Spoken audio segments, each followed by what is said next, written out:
Somebody who lived 3,500 years ago, who was actually in the story. And they can kind of tell us what it was like then, because that makes it, I think, kind of real. So I called a friend of mine, his name is Moses, and he offered to stop by tonight and check in with us, and to kind of, we can ask him some questions if you want. So, Moses, are you around? Okay, there you go. Shalom. Hello, everyone. So we're going to read the story tonight about Moses and leaving Egypt. And so this is the man himself. So I thought it would be kind of cool. Moses. What's up? Hey, Moses, are you doing trips? So first question is, I'm sure there's a million theaters you can go to tonight, but you agreed to come to ours. Why was it that you came? Was it because the Ross family's here? It's like, what is it that brought you here tonight? you have the snacks. The snacks? Yeah, the snacks. Some Seders you go. By the time you get to Elijah, you're starving to death. Here, you got a little nash, you got to go. So you get to eat along the way. I like the snacks. Well, that's good. We're delighted that you were able to come out tonight. So now, I know we read that he was born in Egypt, right? Right? Remember, he was born in Egypt, and that you had a very interesting upbringing. Tell us about that. This is true. So at the time, Pharaoh wanted to kill all the newborn Jewish babies. So my mother, Yocheved, she hid me, what you call, in a brisket? No, a basket. Okay. A brisket's something Devinder makes very well. But this is a basket.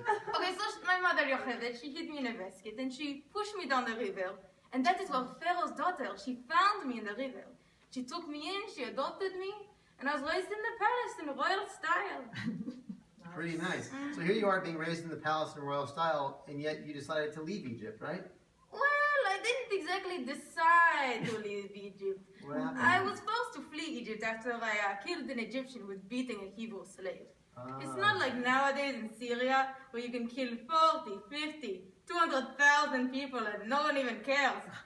Nowadays you kill one person and suddenly you feel like a Hasidic Jew running for student government at UCLA.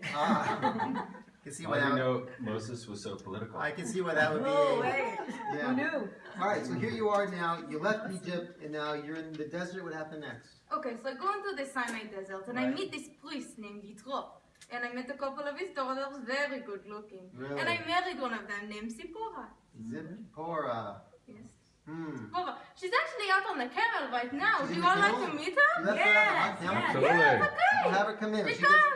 Zippy!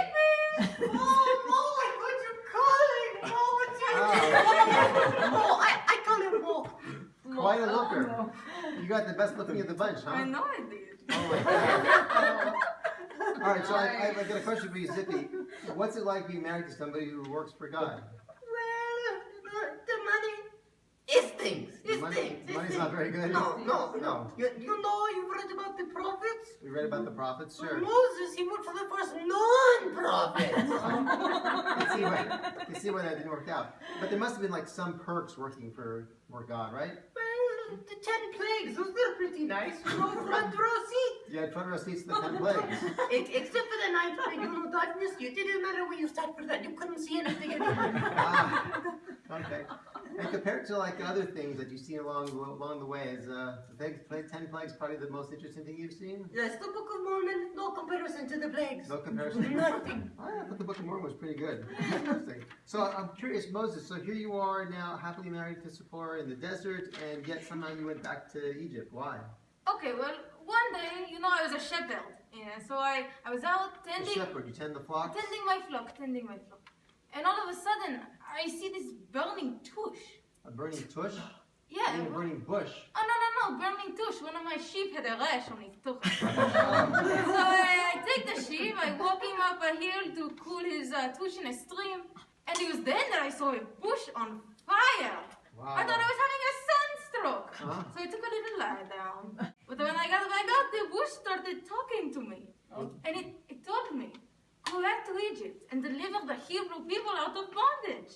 Wow, that's amazing. Did you ever maybe just consider ignoring the bush, or?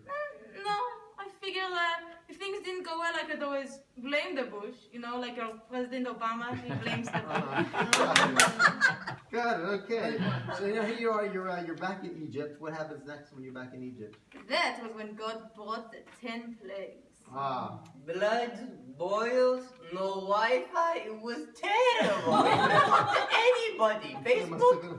No. So here come the 10 plagues.